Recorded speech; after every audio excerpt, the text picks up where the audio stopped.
जानिछु तांको गीत शुणीछु अनेक विषय अनुभव भी करिछु जेते बेले से शारीरिक असुस्थ हेले तांको डायरी रे गोटे विषय से लिखिले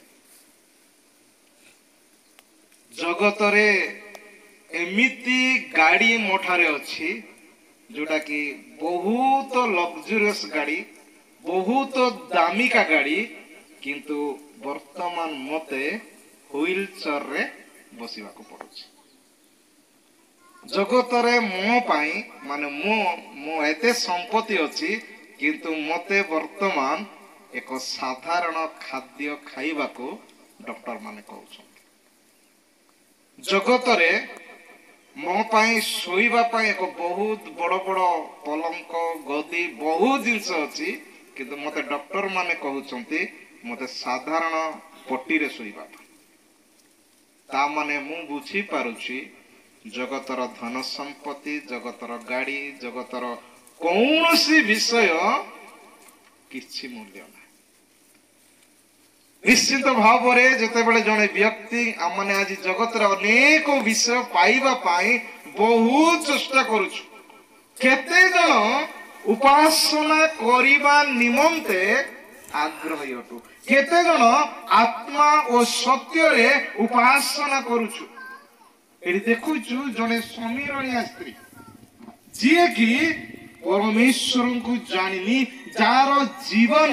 कलंकित जीवन जार कैरेक्टर किछि ही नाही समाज रे घृणित लोक माने घृणित गाँ रे घृणित केही नथिला बेले से पानी आनिबा को जाउछि एमिति गोटे स्त्री जिसुंक सहित भेट होउछि जिसुंक सहित साक्षात होउछि अनेक विषय कथा वार्ता करू करू आमने उपासना विषय रे से माने आलोचना करूछ जने बेश्या स्त्री हेले मध्य प्रभु को जानी नथिले मध्य विभिन्न पाप कार्य रे लिप्त हेइथिले मध्य जगत ताको घृणा करूथिले मध्य समाज ताको भिन्न दृष्टि रे देखुथिले मध्य से यीशु को भेटिवार सुযোগ पाइछ आ यीशु को सहित कौनसी विषय आलोचना करू नांती उपासना करिवा विषय की परि उपासना करा जाय आ से जानी थिले सब जानी मते से पाप कर काहे कि से जानी छंती जदि आपण तार आगो को पढिबे से लिखा जाय 20 21 22 रे पूर्व पुरुष माने पहाड़ रे जाई उपासना करूथिले ता माने तार से विषय से जानी छी आ से कहूथिला पहाड़ रे उपासना करू पर्वत रे परमेश्वर अछन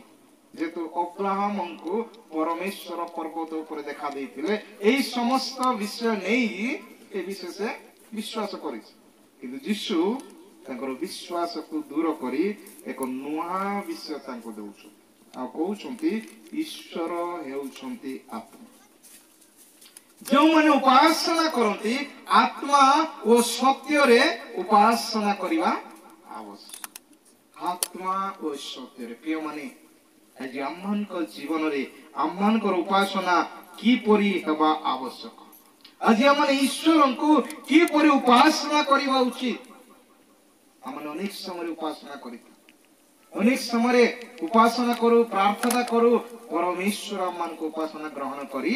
नता तेबे प्रश्न आसिबो काहे की उपासना ग्रहण योग्य होई न माथी पुस्तक जदी 15 पर्व 7 पदरु 9 पद माने देखिबा सेठी गोटे सुंदर विषय लिखा जाउची माथ्यू तार 15 7 पदरु 9 रे कपटी माने हां जिसाय तुम मानको विषय रे यथार्थ रूपे एही भाववाणी कहि अछंती एही जाति मुखरे आंभ को समादर करंती किंतु सेमानक हृदय आंभ ठारो दूर रे थाए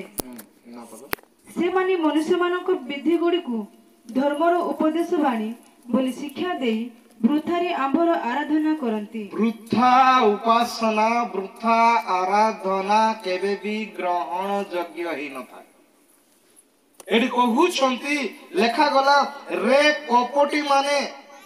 फारुसी साधु की शास्त्री मानको जिस गोटे कथा कहिले रे कपटी माने जिसा तुम मान को विषय यथार्थ रूप रे एही भाव वाणी कहिसंती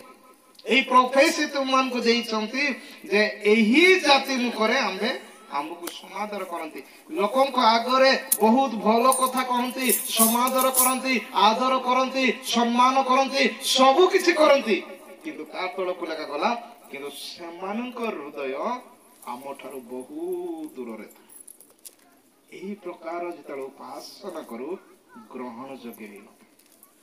ତେଣୁକରି ଯିଶାୟ 69ର ତାର ଏକ ପଦରେ ବା ଦୁଇ ପଦରେ ଅତି ସୁନ୍ଦର ଭାବରେ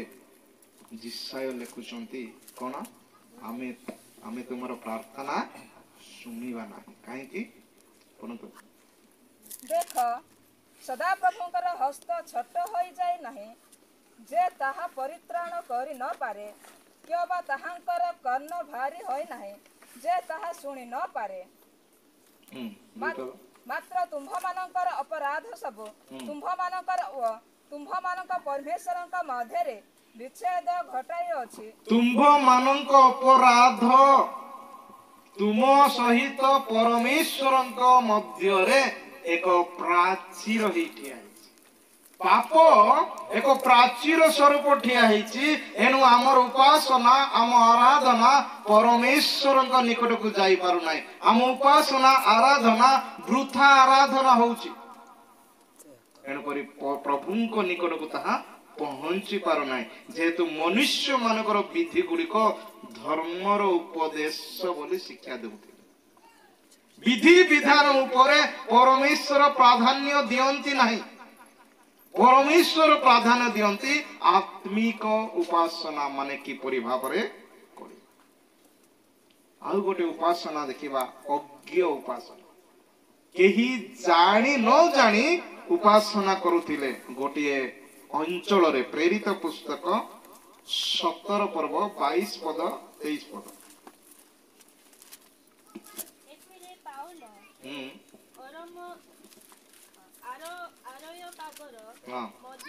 ମଧ୍ୟସ୍ଥଳରେ ଠିଆ ହୋଇ କହିଲେ ହେ ଆଥିନୀୟ ଲୋକମାନେ ଆପଣମାନେ ଯେ ସମସ୍ତ ବିଷୟରେ ବଡ଼ ଦେଶଭକ୍ତ ଏହା ମୁଁ ଦେଖୁଅଛି ଦେବଭକ୍ତ ଏହା ମୁଁ ଦେଖୁଅଛି କାରଣ ମୁଁ ଭ୍ରମଣ କରିବା ସମୟରେ ଆପଣମାନଙ୍କର ପୂଜ୍ୟ ବସ୍ତୁ ସମସ୍ତ ଦେଖୁ ଦେଖୁ ଗୋଟିଏ ବେଦୀ ମଧ୍ୟ ଦେଖିଲି ଯାହା ଉପରେ ଏହି କଥା ଲେଖା ହୋଇଅଛି ଅଜ୍ଞତ ଦେବତାଙ୍କ ଉଦ୍ଦେଶ୍ୟରେ ଅତଏବ ଆପଣମାନେ ନ ଜାଣି ଯାହାଙ୍କ ପୂଜା କରୁଅଛନ୍ତି ମୁଁ ତାଙ୍କୁ ଆପଣମାନଙ୍କ ନିକଟରେ ପ୍ରଚାର କରୁଅଛି ଅତି ସୁନ୍ଦର ବିଷୟ ଆମେ ଦେଖିଲୁ ଯେତେବେଳେ ଜଣଙ୍କର ଉପାସନା କରୁଛୁ ଜଣଙ୍କୁ ଆରାଧନା କରୁଛୁ ଜଣଙ୍କର ସେବା କରୁଛୁ ତାଙ୍କୁ ଜାଣିବା ନିତାନ୍ତ ଆବଶ୍ୟକ ଜାଣିବା ନିତାନ୍ତ ଆବଶ୍ୟକ ଜଣଙ୍କୁ ଯଦି ଆମେ ନମସ୍କାର ଦେଉଛୁ ନ ଜାଣିଲେ ନମସ୍କାର ଦେବା ନାହିଁ ଜାଣିଥିଲେ ହିଁ ସମ୍ମାନ କରୁ ନମସ୍କାର ଏଣୁକରି ଏଠି କହୁଛନ୍ତି ଆଥିନିଆ ନିବାସୀ ସେମାନେ ଅନେକ ଉପାସନା କରୁଛନ୍ତି ଅନେକ ଦେବତା ରଖିଛନ୍ତି ପୂଜା କରୁଛନ୍ତି କିନ୍ତୁ ଗୋଟିଏ ଥିଲା ଲେଖାଗଲା ଏଠି ଅତି ସୁନ୍ଦର ଭାବରେ କଣ ଅଜ୍ଞାତ ଦେବତାଙ୍କ ଯେଉଁ ଦେବତାକୁ ସେମାନେ ଜାଣି ନାହାନ୍ତି କିନ୍ତୁ ଉପାସନା କରୁଛନ୍ତି କେଉଁ ଦେବତା ସେମାନେ ଜାଣି ନାହାନ୍ତି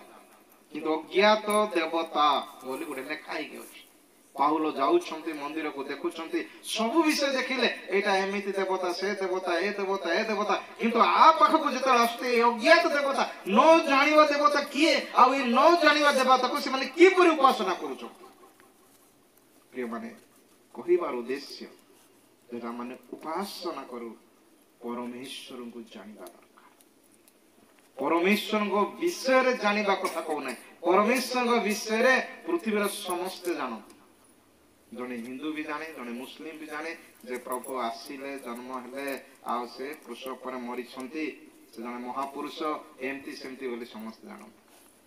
କିନ୍ତୁ ପରମେଶ୍ୱରଙ୍କୁ ଜାଣିବା ବ୍ୟକ୍ତିଗତ ଭାବରେ ଜାଣିବା ଆଜି ଆମମାନେ ବିବାହ ହେଇଛୁ ଜଣେ ସ୍ତ୍ରୀ ତା ପୁରୁଷକୁ ଭଲରେ ଜାଣେ ଜଣେ ପୁରୁଷ ତା ସ୍ତ୍ରୀକୁ ଭଲରେ ଜାଣେ ଅନ୍ୟ ମାନଙ୍କୁ ଜାଣିବା ଅପେକ୍ଷା ନିଜ ସ୍ତ୍ରୀ ନିଜ ପୁରୁଷକୁ ଭଲରେ ଜାଣିଥାଉ ତାର ସବୁ କ୍ୟାରେକ୍ଟର ତାର ସମସ୍ତ ଭାବନା କେତେ ରାଗ କେତେ କଣ ନମ୍ର କେମିତି କଥା ସବୁ ବିଷୟ ସେ ଜାଣିଥାଏ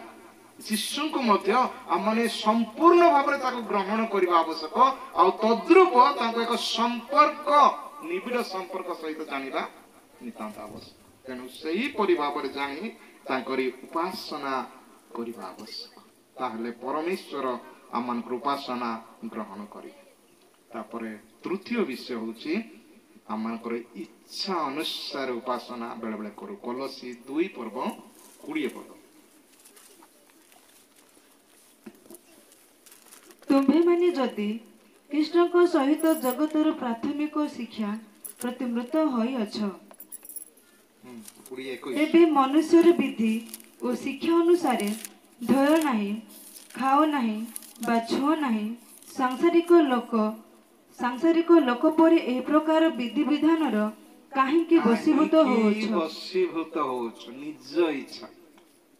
ବେଳେ ବେଳେ ମାନେ କହୁଛୁ ନା ଏଇଟା ଆସିଲା ମାଂସ ଖାଇବା ନାହିଁ, କଣ କହନ୍ତି ପାସ୍କା ଆସିଲା 40 ଦିନ ମାଂସ ଖାଇବା, ବାଇବଲ ଲେଖା ହେଇଛି ନାଇଁ। ପ୍ରଭୁ ସେ ସବୁ ଚାହାନ୍ତି ନାହିଁ। ଖାଇବା ପିଇବା, ଏଇଠି ବସିବା, ଏଇଠି ଉଠିବା, ଯେଉଁ ବିଧି ବିଧାନ ମନୁଷ୍ୟ ମାନଙ୍କ ଦ୍ଵାରା ହେଇଛି। ତେଣୁକରି ନିଜ ଇଚ୍ଛା ଅନୁସାରେ ବେଳେ ବେଳେ ମାନେ ଉପାସନା କରିଥାଉ। ଏମିତି କରିବା, ସେମିତି କରିବା, ସେମିତି ଆମକୁ ବାକ୍ୟ ଯାହା କହେ ତାକୁ କରିବା ଆବଶ୍ୟକ। ବାକ୍ୟ ଅନୁସାରେ ଆମମାନେ ଉପାସନା କରିବା ଆବଶ୍ୟକ। ପ୍ରିୟ ପ୍ରଭୁଙ୍କ ଲୋକମାନେ, ପ୍ରଭୁ ଆମମାନଙ୍କୁ ଏହି ସମୟରେ ସୁନ୍ଦର ସୁଯୋଗ ଦେଲେ, ଯେତେବେଳେ ଆତ୍ମା ଓ ସତ୍ୟର ଉପାସନା ଆବଶ୍ୟକ। ପରମେଶ୍ୱର ଯେହେତୁ ଆତ୍ମା ଅଟନ୍ତି, ସେ କୌଣସି ଦୃଶ୍ୟ ବସ୍ତୁ ନୁହେଁ। ତାଙ୍କର ଉପାସନା କରୁଛୁ ତାମାନେ ଆତ୍ମାରେ ଉତ୍ତପ୍ତ ହେବା ଆବଶ୍ୟକ। ଏଣୁ ଏଫିସି ପୁସ୍ତକ 5:18 ଲେଖାଯାଏ, ତୁମେ ଆତ୍ମାରେ ଉତ୍ତପ୍ତ ହୋଇ ଗୀତ ସ୍ତୋତ୍ର ଗାନ କର। ତେଣୁକରି ଆତ୍ମିକ ଉପାସନା ଆମମାନଙ୍କ ଜୀବନରେ ରହିବା ଆବଶ୍ୟକ। ପରମେଶ୍ୱର ଏହି ପ୍ରକାର ଉପାସକ ମାନଙ୍କୁ ଚାହାନ୍ତି। ପରମେଶ୍ୱର ଏହି ପ୍ରକାର ବ୍ୟକ୍ତି ମାନଙ୍କୁ ଚାହାନ୍ତି। ପ୍ରିୟ ପ୍ରଭୁଙ୍କ ଲୋକମାନେ, ଆଜି ଆମମାନେ